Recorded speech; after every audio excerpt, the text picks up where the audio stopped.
சத்தியத்தையும் அறிவீர்கள், சத்தியம் உங்களை விடுதலையாக்கும்.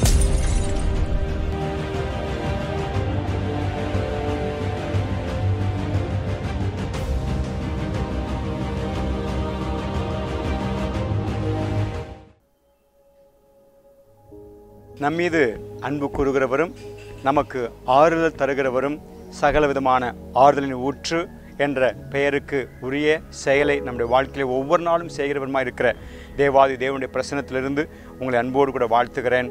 தகப்பனாக நம்முடைய பாசத்தை நமக்கு வெளிப்படுத்துகிறார்.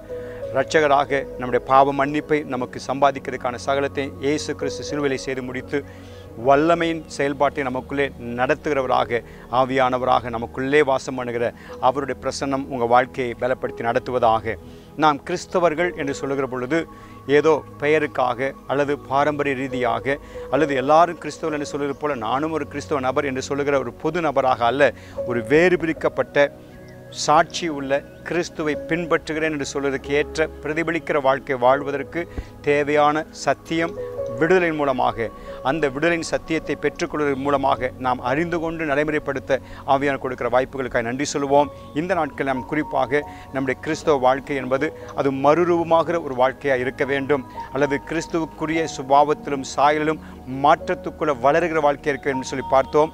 அதற்கு தேவையான படிகளில் ஒரு படியாக மனம் திரும்புதல், அது எவ்வளவு முக்கியமான என்பதை குறித்து பார்த்து கொண்டு வருகிறோம். இந்த மனம் திரும்புதலே நாம் யோவானுடைய ஞானஸ்நானத்தை குறித்து இப்படியே பார்க்கிறோம். அவர் வாழ்ந்த காலத்தில் யோவான் ஸ்நானகன், அவருக்கு பேரே ஸ்நானக அருளப்பர் என்று அழைக்கப்படுகிறதே. அந்த ஸ்நானம் என்று சொல்கிற பொழுது அவர் காலங்களில் ஞான ஸ்நானத்தை குறித்த சத்தியத்தை அவர் அதிகமாய் பேசினார். அப்போது அவர் பிரசங்கத்தை கேட்டு அநேகர் ஞான ஸ்நானம் பெறும்படி வருகிறார்கள். அப்படி வருகிற பொழுது அவர் செய்த காரியத்தை நீங்கள் பார்த்தீங்கன்னா மத்தேயு 3:6 இப்படியே பார்க்கிறோம். வந்த ஜனங்கள் தங்கள் பாவங்களை அறிக்கையிட்டு யோர்தான் நதியில் அவனால் ஞானஸ்நானம் பெற்றார்கள். இந்த இடத்துல ஒரு பக்கம் ஞானஸ்நானத்தினுடைய சத்தியம் வலியுறுத்தப்படுகிற இடத்துல பாவங்களை அறிக்கையிடுகிற காரியமானது இன்றைக்கு அதிகமாக காணப்படுவது அல்லது அது குறித்த முக்கியத்துவமானது இல்லாது போல காணப்படுகிற காலத்தை பார்க்க. ஆனால் யோவான் ஸ்நானகன் ஞானஸ்நானம் கொடுத்த காலங்களில் அந்த ஜனங்களுக்கு கற்றுக் கொடுக்கப்பட்ட சத்தியம் என்ன? தங்கள் பாவங்களை அறிக்கையிட்டார்கள். இப்போ யோவானுடைய ஞானஸ்நானத்துக்கே அது மனம் திரும்புதலுக்குரிய ஞானஸ்நானம் என்று அழைக்கப்படுகிறது. இப்போ யோவான் ஞானஸ்நானம் கொடுக்கும்பொழுது மக்கள் என்ன செஞ்சாங்க?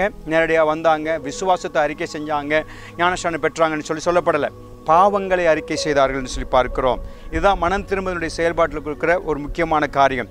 இன்றைக்கு அநேக கிறிஸ்தவருடைய வாழ்க்கையை நான் பார்ப்போமானால் தங்களுடைய வியாதிகளிலிருந்து ஒரு சுகத்தை அல்லது நோயிலிருந்து சுகத்தையும் பெற முடியாமல் இருப்பதற்கு பல காரணங்களே ஒரு காரணமானது வேதாமத்தில் குறிக்கப்பட்டிருக்கிறது. அதையும் குறிப்பிட்டு காண்பிக்க விரும்புகிறேன்.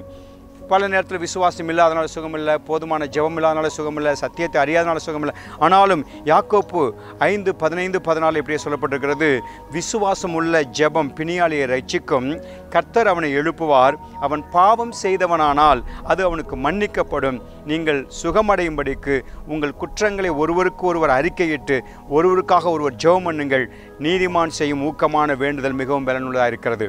இந்த வார்த்தையை குறித்து நான் பிறகு விளக்குகிறேன். இந்த வசனத்திலே குற்றங்களை அறிக்கையிடுதல், ஒரு பக்கம் பாவங்களை அறிக்கையிடுதல்னு சொல்லி பார்க்கிறோம், குற்றங்களை ஒருவருக்கு ஒரு அறிக்கையிடுதல்னு சொல்லி பார்க்கிறோம். இவைகள் எல்லாமே மனம் திரும்புதலோடு செயல்படுகிற இணைக்கப்பட்ட ஒரு பகுதியாக பாவங்கள் மன்னிக்கப்பட்டு அதன் மூலமாய் வருகிற அந்த சுகம், அதன் மூலமாய் வருகிற விடுதலை, இதை பெற்றுக்கொள்வதற்கான வழியாக இருக்கிற புரிந்து கொள்ள ஆவியானவர் உங்களுக்கும் எனக்கும் உதவி செய்வாராக.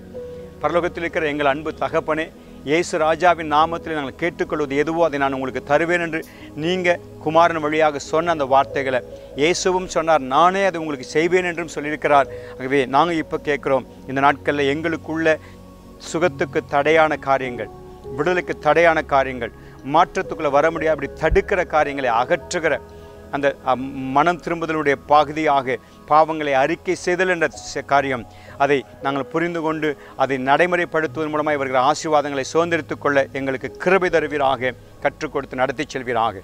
இயேசு கிறிஸ்துவின் நாமத்தில் ஜெபிக்கிறேன் நல்ல பிதாவே, ஆமென். God bless you.